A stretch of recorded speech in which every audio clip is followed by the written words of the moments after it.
I'm going to put something in the chat.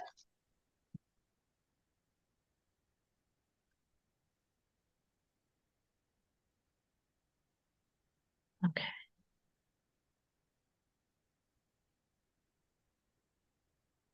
I think we're live.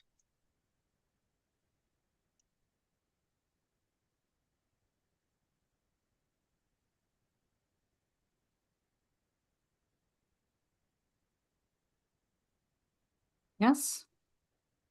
Are we live? Yes. You see us?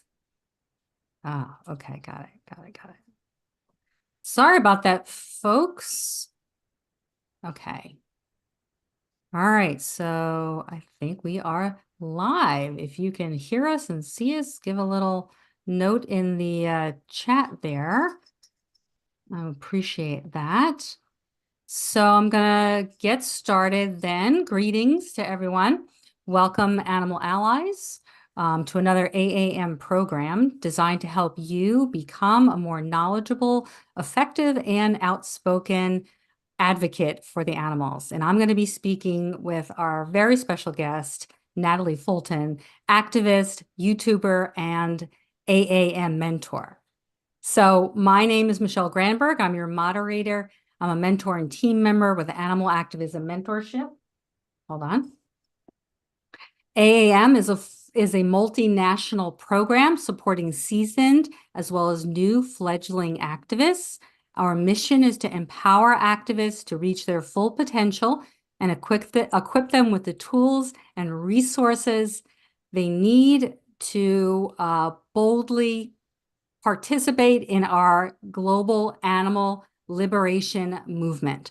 Founded in 2020, AAM offers a free 3-month mentorship program, which pairs experienced activists with aspiring activists. Additionally, we offer free educational online programs like this one. We have a podcast called the Animal Liberation Hour, and we host large-scale in-person activism events around the country. If you're interested in applying to become a mentor or mentee or want to get involved or to donate, please visit our website, animalactivismmentorship.com. All right, now it's my pleasure to introduce Natalie Fulton. She is an activist, an outreacher, a YouTuber, and an AAM mentor. Natalie will be chatting with me and she will answer your questions. So just hold your questions for a little while until that portion, and then we'll call for your questions. But of course, as always, feel free to comment in the chat. Just keep it kind, keep your comments kind and respectful. You can certainly let us know where you are currently in the world and how long you've been an activist and or a vegan or both. Okay. All righty. So, Natalie, hey. Hey, thank you so much for having me. It's an honor to be on the live stream, and thank you everyone for watching. I think it's going to be really fun. We have a lot to talk about, and yeah, I'm really excited and glad that you're all here. Woohoo. So glad you're here. So glad we're here. So glad to be having this conversation.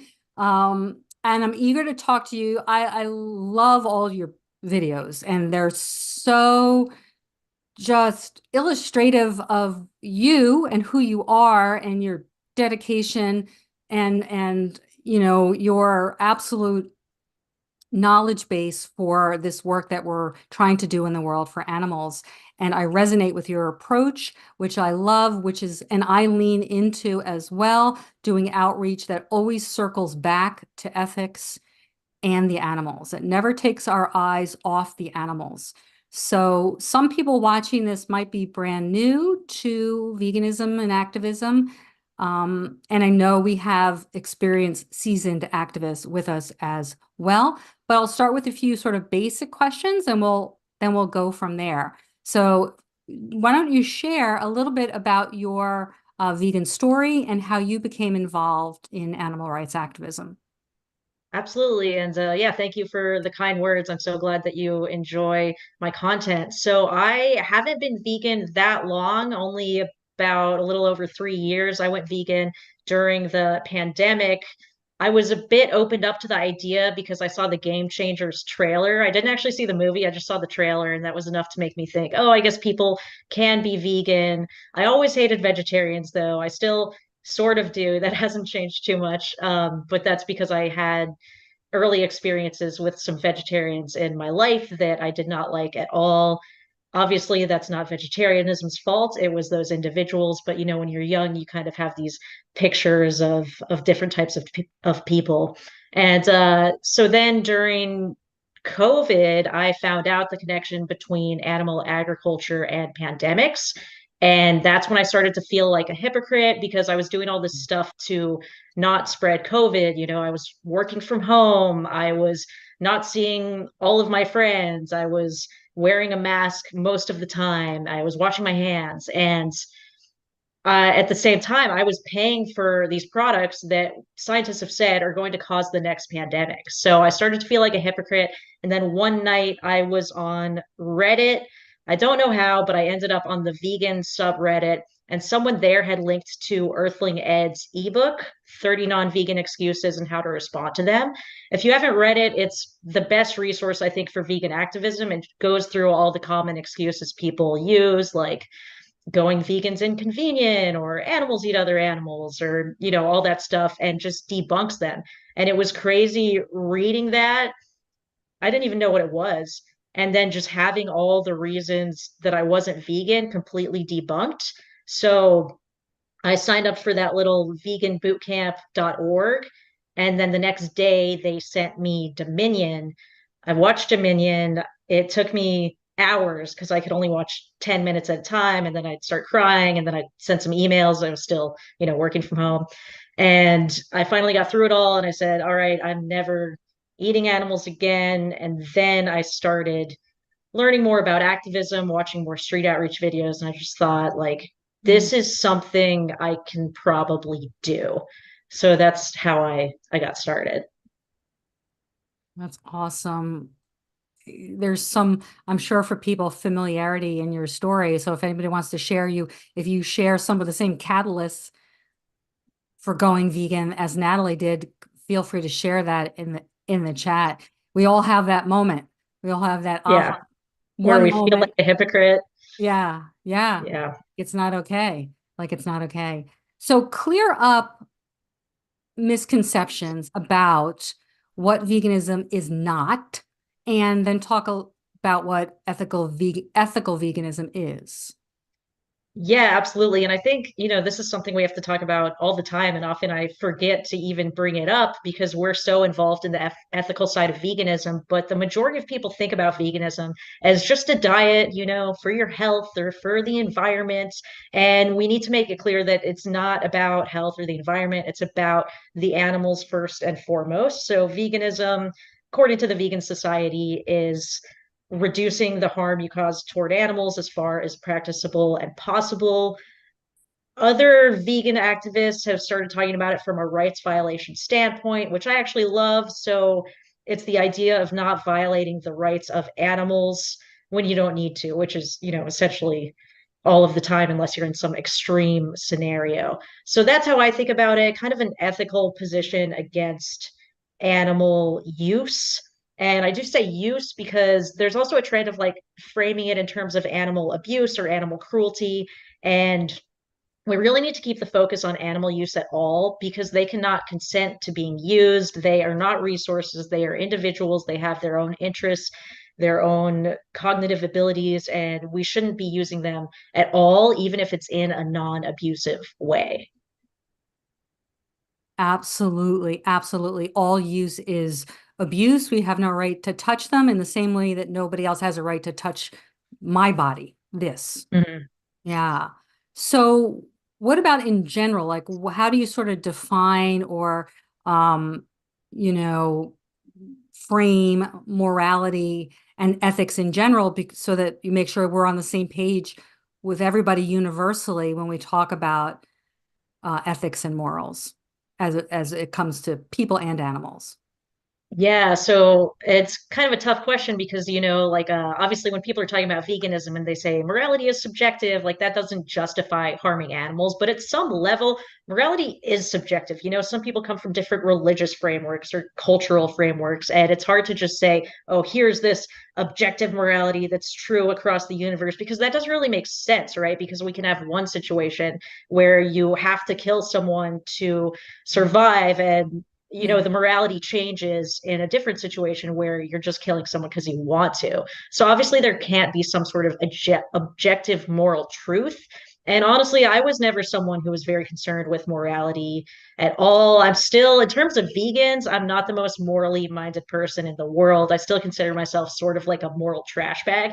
And I think that shows just how bad what's happening to animals is. You don't have to have some crazy moral compass or be this great person to see that what we're doing to animals is absolutely horrific and needs to stop immediately. But since I've gone vegan, I've started thinking a bit more about morality in general. And I think you can kind of base it in the framework that you should try not to harm sentient individuals as much as practically possible. And that's kind of what I go off of when I talk to people about it. Although I do recognize that there are certain holes within that too, as there are holes within any sort of moral framework. Yeah. Absolutely. And when we're doing outreach, we're trying to establish some common ground, so no matter what the arguments are, trying to bring it back to, you would think all would agree, kindness and respecting life would be universal, yet. Kindness is fine unless it involves stopping eating cheeseburgers, and then you can be as cruel as you want. Right. What's on our plate it involves. So then, as you skillfully bring the conversation of ethics into debating with non-vegans, into outreach, into these conversations, these public conversations, what do you think are sort of the basics or pillars of an effective debate? Is it the tried and true debating skills that people learn in school? It's more than that. And in terms of, healthy, good communication skills, what do you say to that? Yeah, so maybe I'll break that down. I'll Yeah. start with the communication skills and then kind of the more specific how those relate to animal rights outreach. So when it comes to communication, this is kind of something that we should all know inherently, right? Like we should be born with the social skills to have positive conversations and to know how to, kind of talk to people about tough issues without either one of us freaking out. But in reality,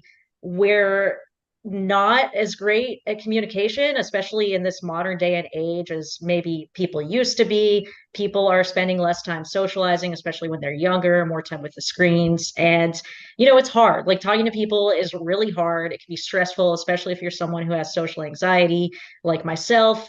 I was the kid who was so incredibly shy. Like I could not carry a conversation with anyone besides my close friends for more than like 30 seconds. And that continued all the way through to college. And honestly, it really sucked. So if you're in that situation right now, know that I sympathize with you and I understand and you can overcome it.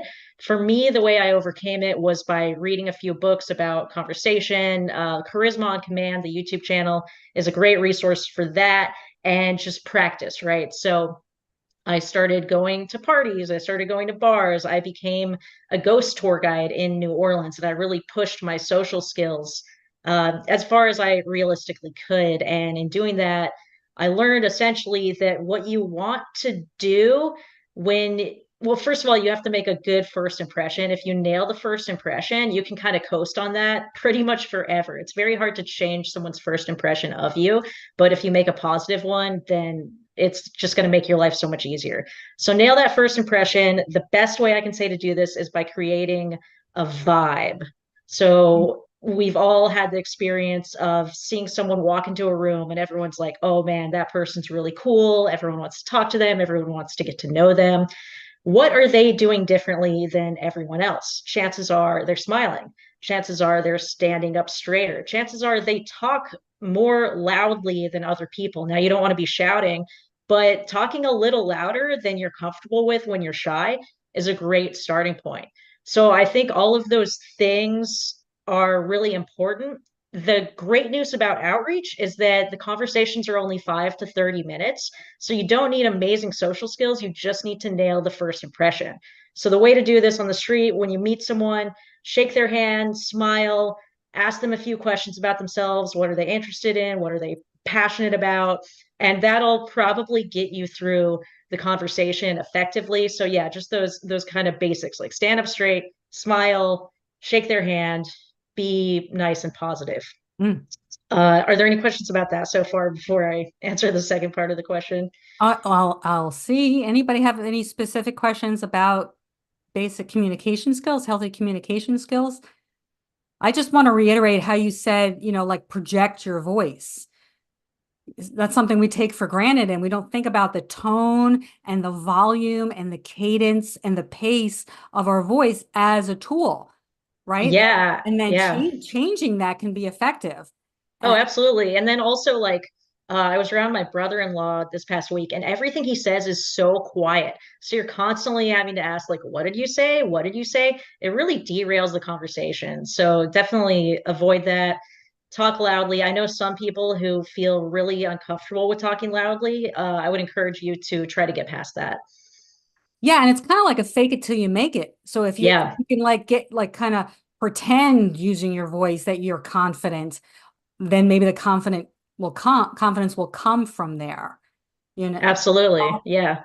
yeah, so all of that says a lot about who we are on the inside, but these are also learnable skills, Hmm. right? Hmm. Communication skills that we're not necessarily taught, but we can develop them. So we don't have any specific yet conversations about that, but we're going to continue and we will take some more questions then as we go along.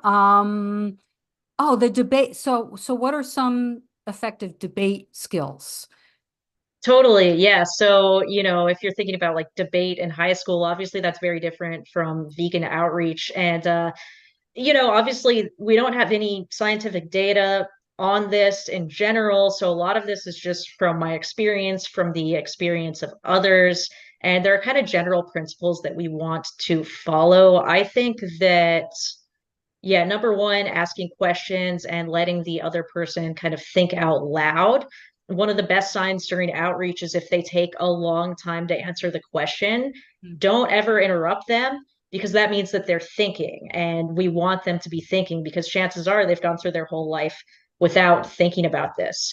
The other thing you need to do is debunk their excuses. Like I mentioned earlier, Earthling Ed's ebook is a great resource on that. Just know the common excuses and how to debunk them. Pax Fauna actually put out a study about effective vegan advocacy, and they Mm, find that there are three things that we should proactively address mm, during these conversations about animal rights. The first is naturalness, appeals to nature. mm, Animals eat other animals, lions, though, food chain, we're omnivores.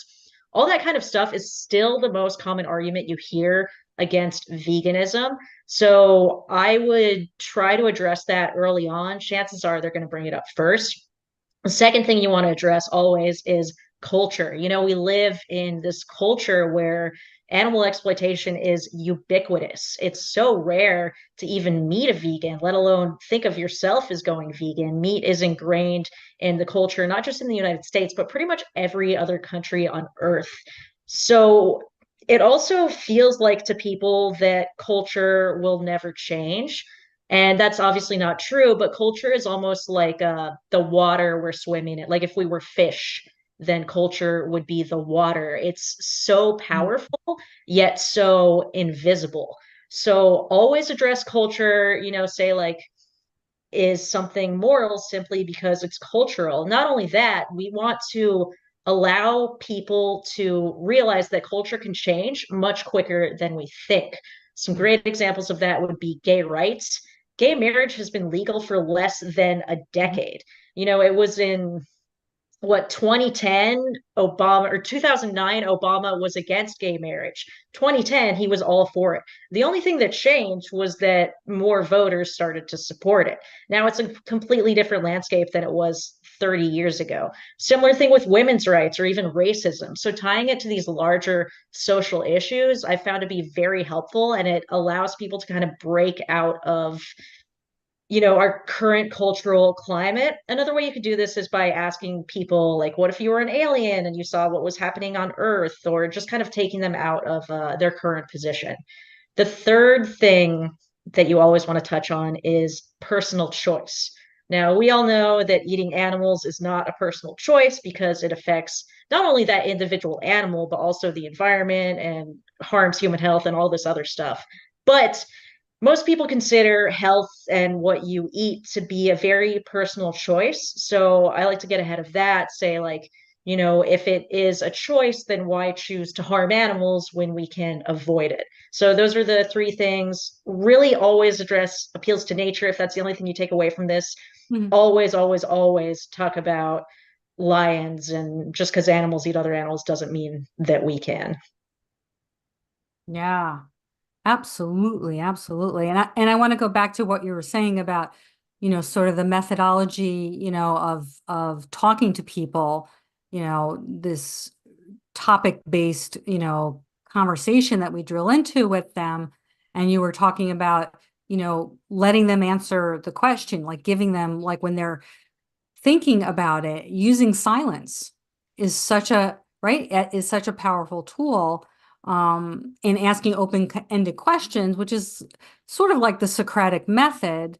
So do you recommend that? And and it's reminding me, Dr. Melanie Joyce said that carnism itself is an invisible belief system that we're all indoctrinated into, and so it's seen as a given. Yeah, absolutely. Yeah, it's great, great points. I mean, it really is, and even as vegans, we're still breaking out of carnism, right? Like sometimes I'll still call an animal it, and then I'm like, oh my God, I shouldn't do that, or I'll say seafood instead of sea animals. So it really is, it's just surrounding us, and it is hard to break out of, and it's even harder to break other people out of it. But wait, I forgot what you asked already. I'm sorry. There was something about, oh, the Socratic method, right? Yeah. So yeah, Socratic method is great. There's a reason that Socrates was persecuted in his time. It's because he was changing too many things and they didn't like that and they freaked out. So yes, you always want to be asking people questions because, I everyone hates being told what to do. I hate being told what to do. You probably hate being told what to do. But when people can think and come to their own conclusions, they're a lot more open to not only those ideas in that, but the idea of changing. So, yeah, even within that, like Earthling Ed always talks about using the Socratic method and how valuable it is. So, honestly, I've never not used the Socratic method. Maybe it's not as great as I think, but it is something that I always stick to, and I would recommend doing the same. Yeah, and I know Earthling also talks about, that there's kind of a finite amount, as you said, he in his new book, he turned them into like archetypes, I Mm. think, right? Of misconceptions or, pushback that you will encounter. And I'm sure, even though you haven't been doing this that long, you've learned so much in a short amount of time. So I know you notice the patterns of that. So what in addition to what you've shared, what arguments against animal rights and veganism do you encounter the most? Which ones still push your own buttons if they do, or do you struggle to answer? And which ones are the easiest ones for you personally as an outreacher to debunk? Totally, yeah. So, yeah, I have been doing this a short amount of time, but that's still, like 2.5 years, and I've done a lot of it. So, I would go out pretty much every week, and then I've done these tours where, for a week straight or 3 weeks straight, in one instance, doing outreach all day. So, yeah, you can really fit a lot into that time frame. But in terms of arguments, the most common arguments, they're going to differ if you're online versus in the real world. Online, the most common one I get is crop deaths, though. And it's rare that I encounter this in person, but online, it's always vegans kill more animals. What about insects? Crop deaths, crop deaths, crop deaths. And that's probably the one that bothers me the most because it's so easy to say, but actually takes quite a bit of time to debunk properly, right? And you could say, well, it takes a lot more feed to feed the animals, so you're still killing more animals, even in crop production. But then they say, oh, what about grass-fed cows? And if you want to go into that, then you have to talk about pasture raised and acres and all this sort of stuff. So I honestly just like don't even bother that much. Like I'll put something in the description of my video and just say, read the description because it just takes too long to type all that out. But yeah, that one really bugs me because of how wildly inaccurate it is. And also, I've always hated Ted Nugent ever since I was a kid. I don't know why. And he's really the one who popularized that on Joe Rogan. So it's just kind of like an extra hit for me. Some arguments I had a hard time with, especially at the beginning of doing outreach, was the humane myth, right? Like, let's give these animals a good life. And I actually dislike how you're generally told to debunk it is by saying, oh, what does humane mean? Can you compassionately kill an animal? And I feel like that just turns it into a semantic debate. So I've actually come up with a three-step way to debunk this that I found to be more effective. It is kind of harder because that's another easy thing to say that takes time to debunk. But the first thing you want to do when someone says, oh, I think killing animals is fine as long as we give them a good life, then you would want to ask, why should we give the animals a good life? And the point of this is to establish their moral framework surrounding how animals should be treated morally. So they'll usually say, oh, they feel pain, like they don't want to suffer. Just because they're, not human doesn't mean we shouldn't consider them morally or something like that. Try to remember their reasons because you want to come back to it later. And then next, you want to ask, what was it? I just wrote this out and I'm having a hard time remembering. Yeah, so next you want to say, okay, so can we agree that reducing animal suffering is better than increasing animal suffering? They always say yes. I've never had someone say no to that. And then you can say, does killing animals in slaughterhouses increase animal suffering or reduce it? And, if they're being honest, they have to say, like, yes, that increases animal suffering. So now you've got them in a trap because they have to realize that even by their own standards, going vegan is more moral because that's the best way to reduce animal suffering fully. And you can even say that, like, okay, well, since we already agreed that reducing animal suffering is better, don't you agree that veganism is the best way to reduce animal suffering? Once again, if they're being honest, they'll say yes. And then you can say, like, okay, so are you going to go vegan? Or, you can kind of get into like, what's a good way is there a nice way to kill animals? Blah, blah, blah. But yeah, I really like that three-step approach. Love it. I love how that breaks it down. And we see this in action. I want to give a shout out to your YouTube channel. Even now, people can just look up Natalie Fulton on YouTube, right? And they can that's probably the easiest way to find you and follow you and Earthling Ed. But, just that skill of referring people back to their own words, their own words that they just use, and remembering that we have to really be listening closely in order to Yeah. register and archive what they just said or what they said 10 minutes ago. And that's really good for our listening skills anyway, and our communication skills anyway. But we want to remind folks, don't expect yourself to be perfect, and Yeah, I still don't, struggle with that. right? Honestly, And I feel don't like be, my memory is very short. well, and don't, but if we go into it without trying not to be too attached to the outcome, we're not going to turn people vegan Yeah. in one conversation on the spot, right? But I guess, so would one of your biggest tips for people wanting to improve their outreach just to be practice, right? Practice, practice, practice. Show up and Mhm. have these conversations, would you say? Is that how you improved your Yeah, I mean, I think practice is always important no matter what you're doing.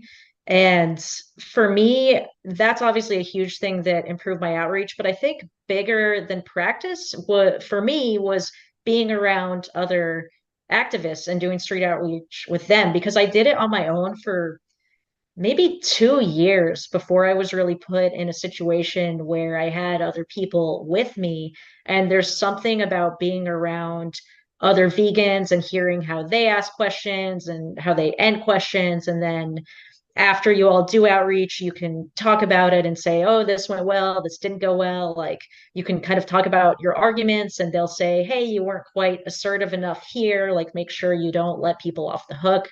As well as that, posting my videos online has been a great way for me to improve because vegans get in the comments and they say like, oh, you could have done this better, you could have done this better. And I always, as long as they're being, genuine and nice, I always value that definitely. But say you don't want to post online, you don't have anyone to go out with, you could still record your conversations on your phone in your pocket, listen back to them later. I find that after I have a conversation, sometimes I'll think it went really horribly, and then I'll listen to it later and it's really not that bad. It actually kind of went well. So it's hard for us to gauge how well our conversations go unless we're observing it later, just because there's so much going on in that moment. You have so many things to think about. And, my brain, honestly, during outreach just kind of shuts off because I'm so in the moment and like in the flow. So it's really hard to kind of keep track of anything else. Mm. Well, good. That leads us really nicely, segues into to talk, and we want to take people's questions in just a moment. Let me just a couple more points with Natalie, but content creation, if we have any budding, aspiring content creators out there, animal rights content creators or existing ones, how did you make the leap, sort of, from activism to content creation? You say that you're an introvert. Would that how did you overcome that challenge, and how can activists get started with creating content? Yeah, definitely. So the reason I started doing content creation was because I was at kind of like a party with my friends and I started debating one of my friends about veganism and I went like pretty hard at him. And then my other friend, who's a lawyer, was there and he's the type of person who like never really gives compliments. He's always kind of, Mhm. doing his own thing. He's pretty judgmental. And afterward he said, I think people would actually want to watch stuff like that. People love stuff like that. So then I thought, this is probably good because I'm someone who struggles with motivation and kind of, taking action and doing the right thing. And I had been doing street outreach, but part of me knew that unless I had some sort of external accountability, I would probably stop. And since there wasn't a group in New Orleans, you don't have that accountability that you have if you're, in a city that has cubes where you know the people and you want to show up for them. So I thought that putting my stuff online would be a good way to create that external accountability and kind of keep myself in check. Luckily, my husband is a YouTuber, so I had a really easy way to, learn how to do this stuff, right? But it's actually not that hard. I made a video called How to Shoot Your Own Street Interviews, and that's been really helpful to people. You only need three things. You need a camera, which could be your cell phone. You need audio. I recommend a microphone in the video, and then a tripod, and then you are good to go. That's all you need. Excellent. So yeah, we have some questions coming in around that. One was, how do you choose your locations? Yeah, great question. And for anyone watching, I am working on a vegan outreach starter guide that has all this stuff. It's going to be a free ebook coming out. I just finished the first draft today. If you have any concerns or other questions, let me know and I'll add them to the ebook. There is a section about this. As far as location, you just want to go where people are. So that could be a busy street, it could be a park, it could be a little pedestrian area. As long as there are people, you can do outreach. That's really all that matters. If it is a park with not that many people, you can go up and ask people like, hey, can I film you? Or hey, do you want to have a conversation? Be proactive with it. A lot of times people will just have a sign and just stand there, and you could be standing for a very long time. So I prefer to, I'll kind of stand for a little bit. And if I see people looking, I'll say, hey, do you want to have a chat? Or I'll start walking around if people are sitting down. I'm lucky that I live in New Orleans because there are always people out. It could be a Tuesday at 2 p.m. There's still going to be people out. I know not everyone is fortunate enough to be in that situation. So you may want to wait until Friday night or Saturday and then find those busy areas. Nice. So, No Injustice Lasts Forever was asking, how do they support you in your work?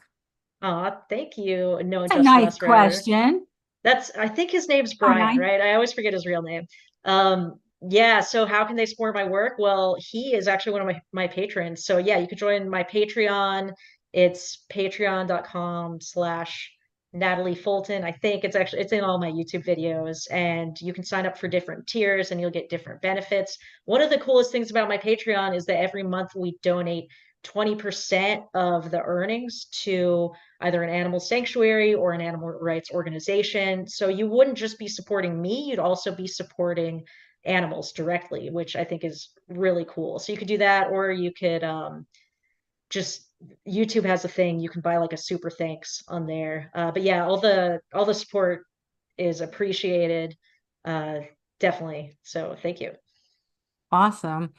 And Nerds Like Us is asking, what would you say to someone that claims they can't go vegan because of an eating disorder while doing outreach? So that's a tough one. That has only happened to me once in the time I've been doing outreach. So it's not that common. I actually used to think that being vegan was an eating disorder because I knew some people who Hmm. went vegan out of their eating disorder because they wanted to have an excuse to not eat. So I sympathize with people. When you kind of go back to the vegan definition, it does say as far as practicable and possible. If someone's like about to die and, they have to, their doctors are telling them to eat animals or whatnot, I honestly wouldn't even push veganism. Like, obviously, I think they should still be vegan, but I don't really see a point in doing that. You'd be better off talking about animal cruelty in general. You could ask them about leather, about fur, about wool, kind of other animal exploitation that's not directly related to food. There are a lot of people who say that going vegan helped their eating disorder too. But yeah, I would say that's up to you personally. I would probably not push too much just because a lot of people with eating disorders are really sensitive Yeah. and you don't want to look out of touch, right? Yes. Yes, because eating disorders have to be treated by a professional, Yeah. experts, a mental health symptom of mental health struggles, perhaps. And we want to stay within the scope of what we're doing, of course, as well. But just as that we're trying to say to people to attempt to swing it back to the ethics and keep it Hmm. sort of general and broad in that way. Yet another question from Leah about content creation out there in the community. You said microphone in the video. What do you mean exactly if I'm using an iPhone? And what's the easiest or best editing software for iPhone? Yeah, so with the video, I was referring to the video I made, how to shoot your own street interviews. In the description of that video, there's a link to the microphone I recommend. It's called the H1N. It's it's only $99 right now on Amazon. It's on sale. So definitely a good time to buy. As far as editing software, that depends if you have any extra disposable income. I personally use Adobe Premiere Pro. It's $50 a month. I got on it free because, like I said, my husband is a YouTuber, so I'm just on his account. I love it. I think it's really great. You can do so much with it. If you don't want to spend the money, which is totally understandable, you could also probably team up with someone and each pay 25 a month, which is a lot more reasonable. But there's some free editing software. I believe Catherine Klein uses like Lightroom. I don't know. I'm really unfamiliar with any other editing software. I do think Premiere Pro is really excellent though. We're getting techie now. Yeah, Going for into the sure. techie a little bit. We're putting our toes in the techie water here. But Victoria asks, do you ever do street outreach alone with no camera person or other vegan activists? Would you recommend doing so? Yeah, absolutely. I mean, the first, like I said, 2 years of me doing outreach was all on my own because there wasn't an activist group. I didn't have a cameraman. And if you want to have a cameraman, that means you're not only working around your schedule, which is probably already busy, but someone else's schedule. And I think that you'll have a lot more flexibility and creativity if you can do it alone. It's really not that bad. It can be uncomfortable, like especially when you're standing there with your sign or just alone and not talking to anyone. It's not the best feeling in the world, but in those moments, I just remember why I'm out there, what I'm doing. So yeah, absolutely do it on your own. You do not need anyone else. You don't have time to wait for anyone else. What's happening to the animals is urgent. So just try to do whatever you can immediately. Excellent, excellent, excellent. Good answer. That's the short answer. There could be longer answers to that, but someone's also asking, ethically based ex-omnivore, how do you confront like physically violent folks? Like, and or we've all encountered in our outreach people who get angry right away, who point fingers at us, who yell at us, who try to intimidate or become combative. I'm sure you've had some of those experiences. How do you handle those? Yeah, that unfortunately happens more than I would like, especially where I am in New Orleans because it's such a heavy drinking culture. Drinking is legal on the streets, so a lot of times these people are drunk. And yeah, I mean, you obviously have to prioritize safety, number one thing. If someone is being combative or aggressive, get the hell out of there any way you can. Just walk away, run away. I carry a knife with me just for extreme circumstances. I've never had to use it, but I think having pepper spray, maybe or bear spray or some sort of protection is really important. And yeah, the most important thing is to try not to let it get to you because yeah, we're gonna have negative experiences. We're gonna have people being aggressive, but those are a lot less common than the good conversations that we do have. So try to focus on the positive, but always protect yourself. I've been punched before. Um, it's not the best thing in the world, but I'm still alive. And yeah, just be safe, be careful, try not to go to a really Mhm. dangerous area, especially if you want to do outreach and you're starting out. Stick to the daytime, and you'll probably have fewer negative encounters that way. Mm. Be safe, safety first. Yeah, absolutely. No, absolutely. Stay calm. And sometimes if you're calm, that will make the difference, as well. And look for an out if you need that, or have one of those little body alarms that you can, all those kinds of. Now that we've scared all the beginning activists and they're like leaving now, I can hear the doors Yeah, clicking they're and like, I don't want to they're get like, oh, punched. It's forget rare, this. okay? Oh my gosh. Okay, let's see. Do we have any other questions while we're on this topic? And I have a few more questions for Natalie if we have enough time. Oh, yeah. So Nathan asks, do you have any tips for initiating conversations about veganism in a small group? I find this hard. I'm not quite sure how to start the topic and get to the point where I can share everything I've learned. I'm guessing, Nathan, you mean like small groups when you're out doing outreach out in the community, like folks who are standing together when you get two, three, four people, or do you mean more like a seminar workshop setting? I'm not sure.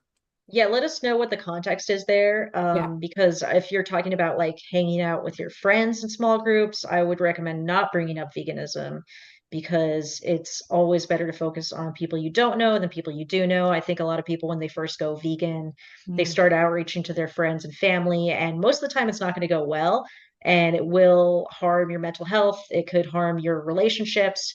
So what it did for me is it essentially made me lose respect for a lot of my friends, and that's not a great feeling. So I prefer to keep it focused on strangers. If you mean outreach for a small group as like a small group of strangers, then you could do it in the same way that you would do it just to one person. I don't really see what the difference would be there.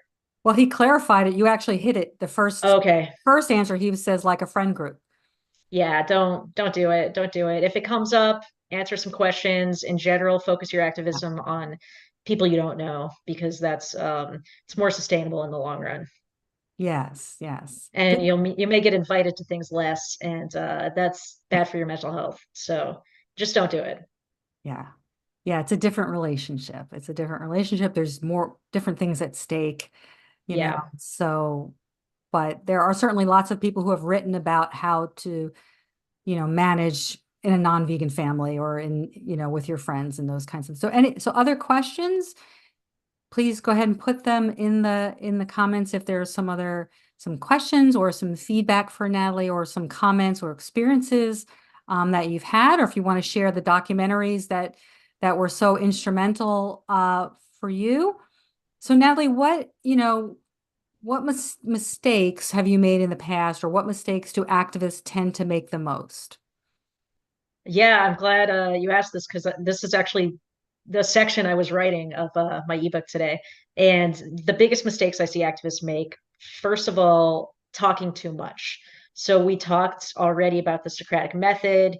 You want to keep the focus on the other person. If you talk too much, they're going to zone out. No one wants to listen to someone ramble on and on. And if you're talking, then you're not allowing them to think for themselves and to come to their own conclusions.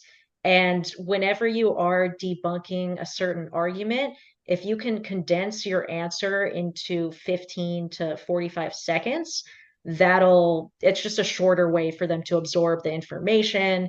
It helps you get your thoughts out faster. So try to think of it as like if you're on TV, right? And you only have a short amount of time to answer, try to get everything out within that time frame so that you can put the spotlight back on them. The second mistake I see people make is letting the other person talk too much. Some people love the sounds of their own voice and they will ramble all day unless you cut them off. Now, there's a term in debates called gish galloping, and that's where someone will just say a bunch of different things in a row, and that confuses the other person because you can't remember like what all their points were and what to respond to. And a lot of people during outreach, and I think this is a valid fear, are afraid of interrupting other people. You don't want to be interrupting people all the time. That's a way to kill your rapport. However, if you have a good base of rapport, you are generally having a positive conversation, the other person respects you.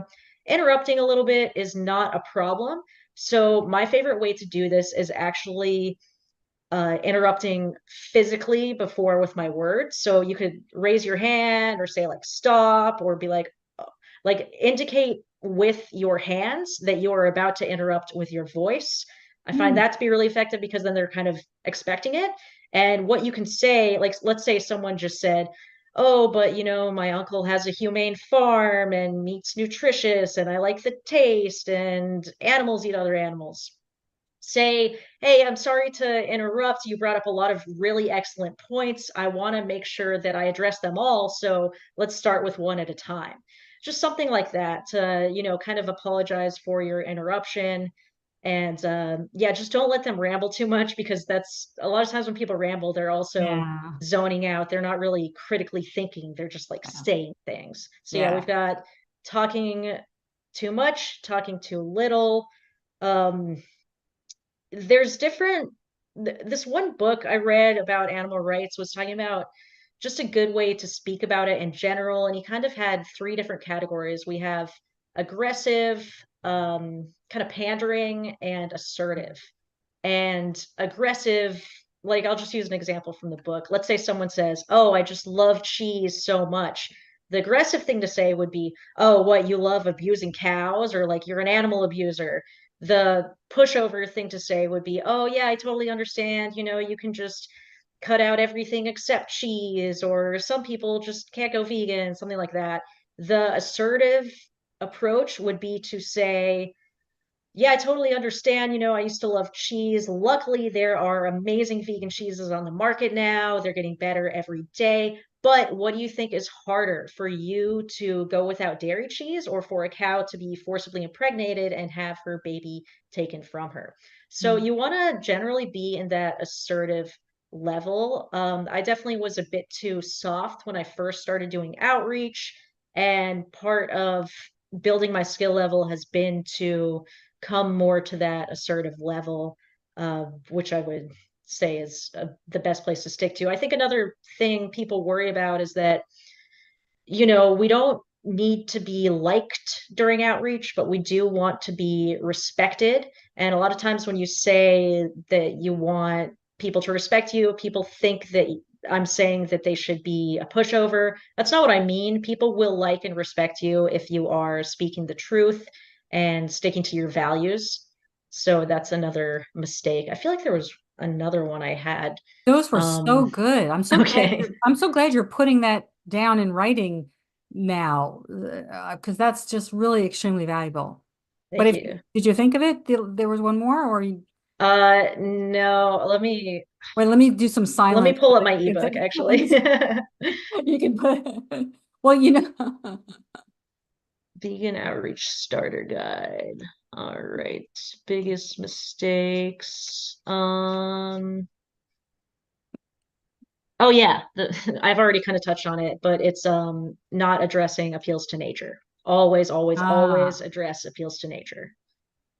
so someone was asking, and it sort of segues a little into a different area, but I know you wanted to talk about it, how you got Wayne to be in your 12 days of vegan Christmas video, which I just watched that today too, and was so impressed by that video and Oh, how thank you. well edited and just like cheeky it is, and yet Yeah, meaningful, and the message friggin' gets across in that. So that lends itself to also asking you your opinion about open rescue and activists going to jail.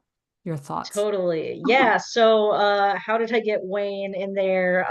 I've known Wayne for a few months. I'm in this like part of like a writing sort of team, so I just asked him, and I was actually really surprised by how pretty his voice is. Like I feel like he just did a really great job with his singing. And as far as Open Rescue, yes. So this is a story that I talk about a lot. Sorry if you've heard it before, but when I was in high school, my sister started smoking marijuana, like lots of it. She was always smoking weed.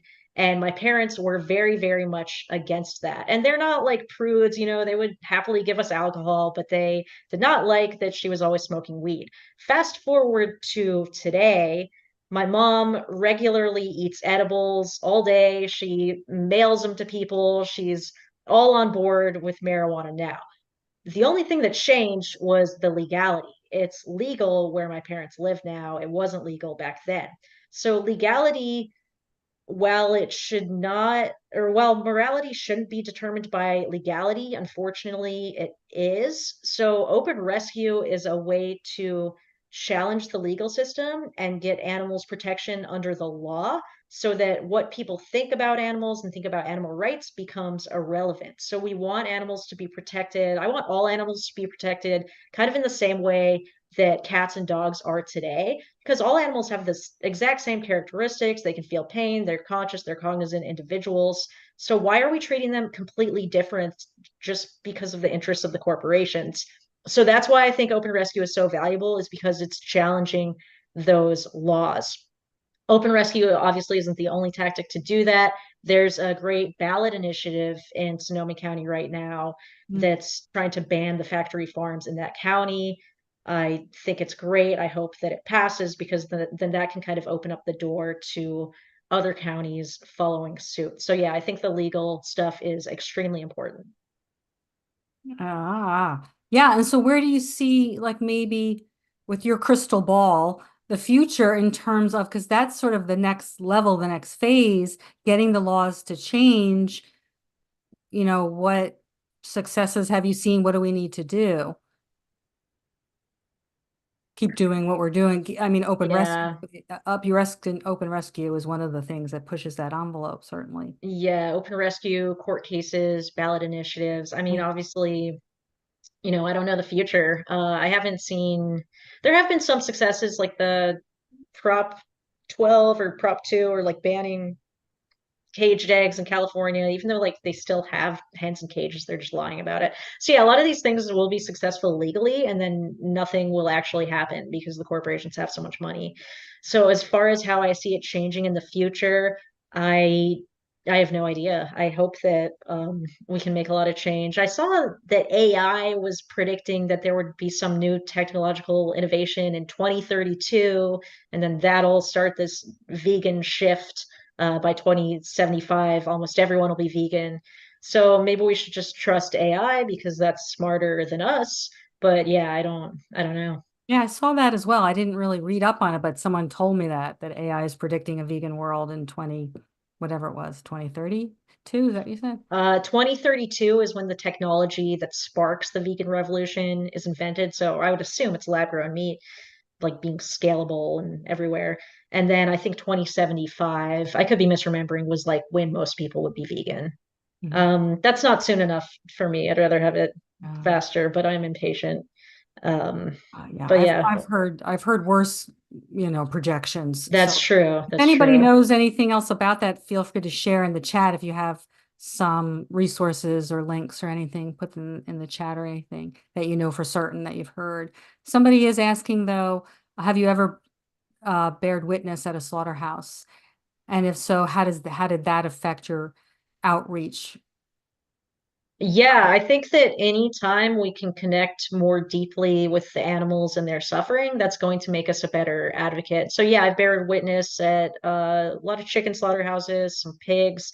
The pig slaughterhouse was actually very emotionally difficult because you can just, you can hear them screaming in the gas chambers. You see the people beating them off the trucks. And then you go home and you think like, okay, all of those pigs are dead now. Like that sucks. You see them in the trucks. They look so sad and they're just so intelligent.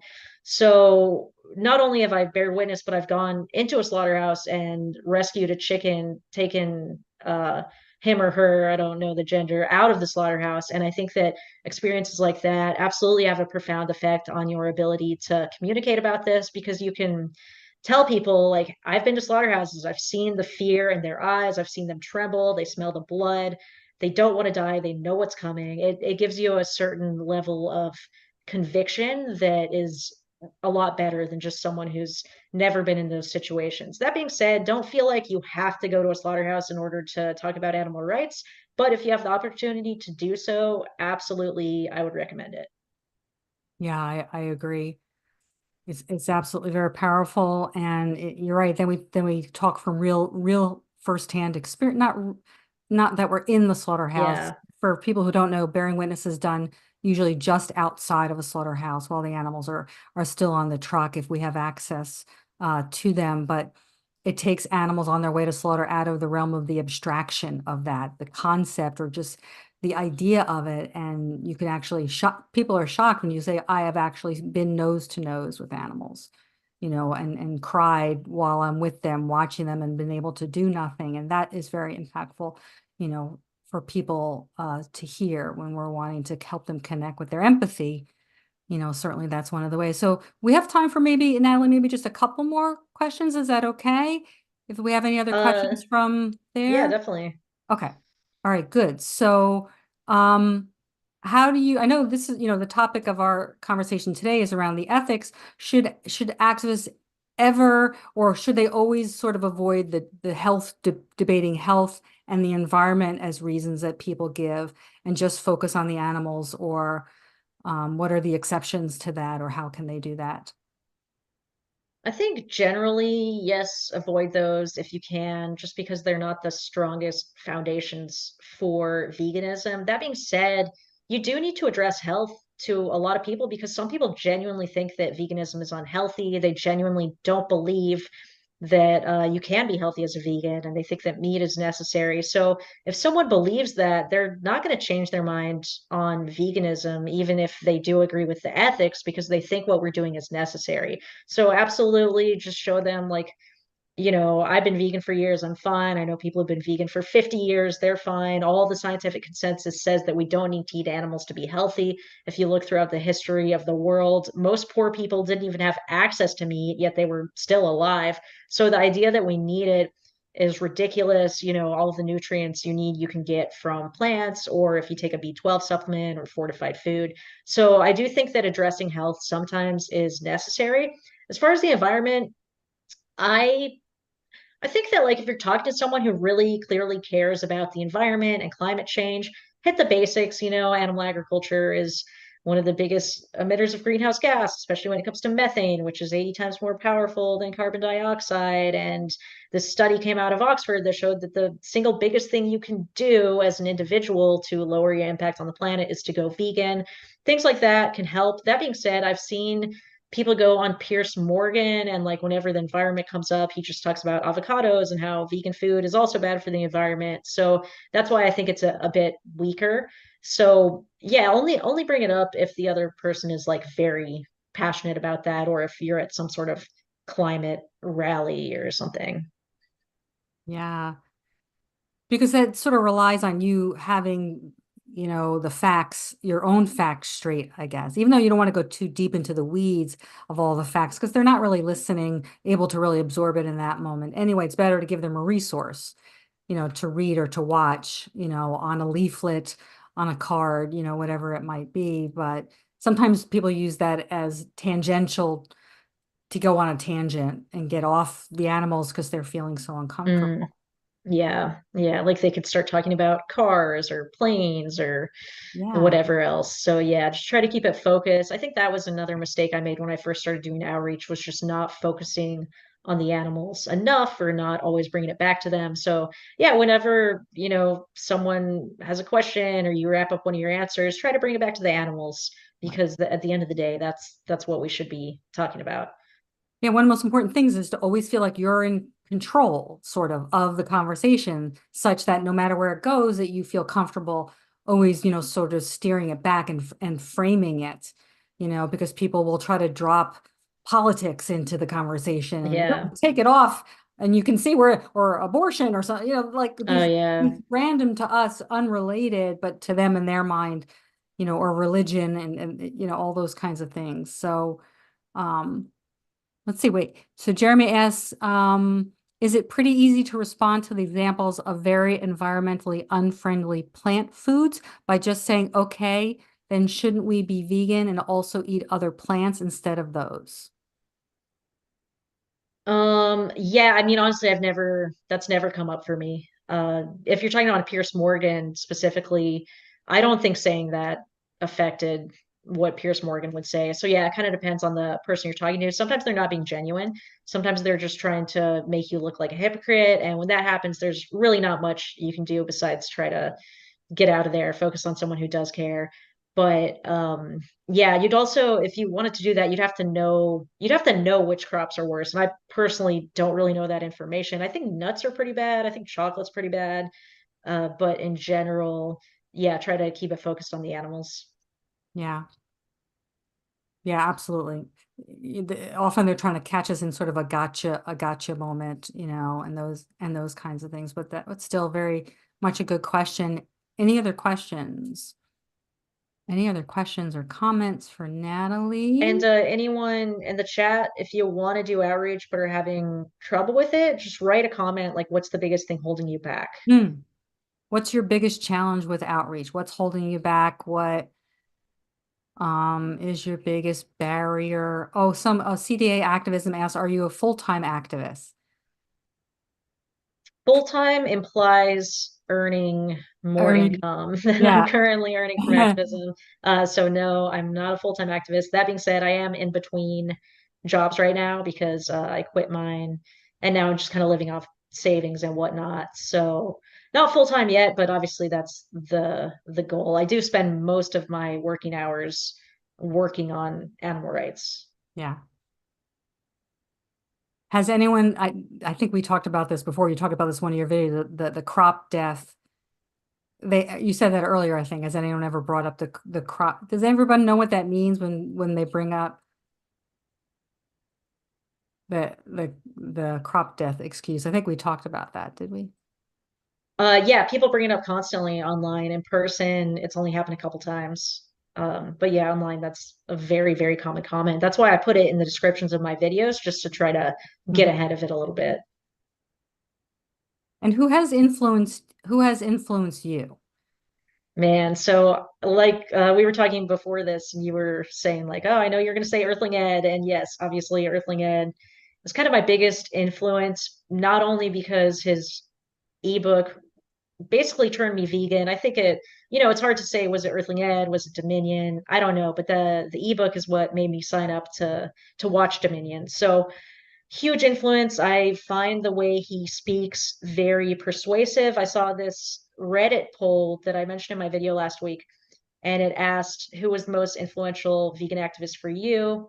there were around 400 votes. Over 200 of the votes were Earthling Ed. So not only has he had an impact on me, but almost every vegan I've met and a lot of activists I've met, I ask, why'd you go vegan? A lot of them say Earthling Ed. So yeah, his impact is profound. So for that reason, I try to kind of emulate his style. What is he doing differently than other people? I love how kind of nice he is, but at the same time, he's not a pushover. He doesn't compromise for the animals, but he's not ever Mm. unkind. And I think that he has a really good balance with it. Other activists that have influenced me, there's been plenty. Faraz Harsini is a huge one. Just working with him and working with Allied Scholars for Animal Protection, that's made me such a better activist. And just being around someone who has such a drive. He is always working, he's always traveling. I don't know anyone who works as hard as Faraz, so he's another really big influence on myself. And he is an AAM mentor as well, I will add. Yeah. Yeah. I don't know how he does it. How does he do it all? Yeah. He has to clone himself. I think he has done He it. just doesn't sleep. All right. He just doesn't sleep. He's Yeah. 24/7 for the animals. Yeah. All right. So we've done a lot. I wonder if Earthling Ed's ears are ringing right now because we've been talking about him so much. So I think we'll start to wrap up then in a moment if there aren't any sort of final questions. But as we do, then Natalie, I'll throw it back to you to ask you, and for any final words and maybe some end with some words of hope. What gives you hope regarding achieving animal liberation or anything you want to add that you didn't get a chance to? Yes, thank you. So in terms of what gives me hope, it can be very easy to not feel any hope, to feel frustrated with the state of the world, to hear these same excuses over and over, and to just feel like you haven't made progress, especially with like plant-based meat sales going down and just feeling like we're so far from actually seeing massive social change. And what I try to remember is that there's so many people working on this. There's so many amazing activists, so many people who are dedicating their lives full time to achieving animal liberation.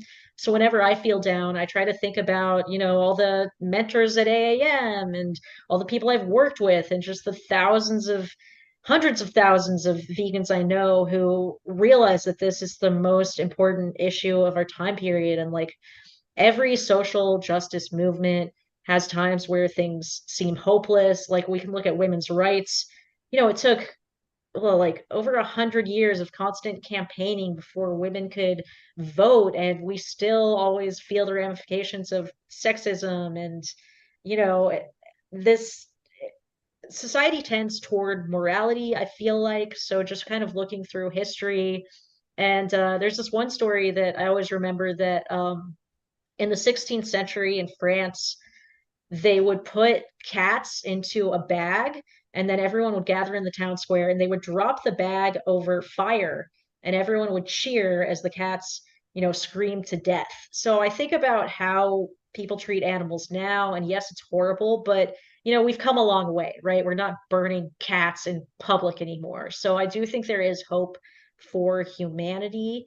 Um, we'll see what happens in the future, but yeah, just kind of trying to look at the bigger picture helps me, as well as exercise and breath work. Those are great ways to kind of manage your Mm. emotions. Talking to other vegans, having vegan friends, either in real life or online, having a vegan partner is amazing. So yeah, just kind of do the little things that you can and remember the bigger picture. I'm glad you brought up self-care as part of this and managing burnout and knowing when you need to take some time away and having social, circles of like-minded folks and having tools for relaxation and stress reduction. All of that, um, is really super important in keeping our hope up, plus following all the successes, you're right, and looking for the wins and focusing on Yeah. the wins and really keeping the bigger perspective of how far we've come. In my lifetime, we've come far, in all our lifetimes, which means let's, what will happen in the next 10, 20, 30 or more years, hope, that we'll continue to make progress, that we're always moving in the direction of progress, that's Hmm. in our nature as humans to want to better ourselves and improve ourselves and evolve, Yeah, and in evolve that away from using animals as resources, hopefully. way. And that's the other thing about social change I try to remember is that it's not linear, it is exponential. So you'll see nothing for a long time, then all of a sudden it's a completely different world. So trying to remember that helps me as well. So people can, before I wrap up, people can find you on all social media platforms. Do you want to tell people where you are and what you're under so they can find you? Yeah, so you can find me on YouTube, Natalie Fulton. That's where I post most of my content, as well as Instagram at Natalie Fulton Official. And I'm trying to grow my Instagram more this year. That's one of my focuses. So if you don't follow me on there, definitely give me a follow. I do post some stuff that I don't post on YouTube. So yeah, check it out. Yeah, and like and subscribe. And while you're here, make sure you like and subscribe to Animal Activism Mentorship, our channel as well. Really, thank you everybody who's been here. Let me hang on just another moment, folks, so I can make a couple of quickie announcements. Our next program will be January. Oh, no, wait. There's one I forgot to write down. January 12th with Jim Mason, author Jim Mason. Will be our guest, and I'll be chatting with him here live on YouTube. That's January 12th. January 25th, we'll be having a workshop with one of our AAM mentors on infighting, conflict resolution within our movement.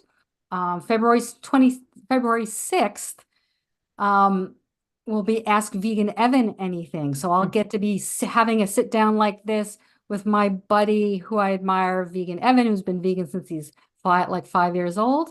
Evan is such an inspiration to me as well. Yeah, amazing kid.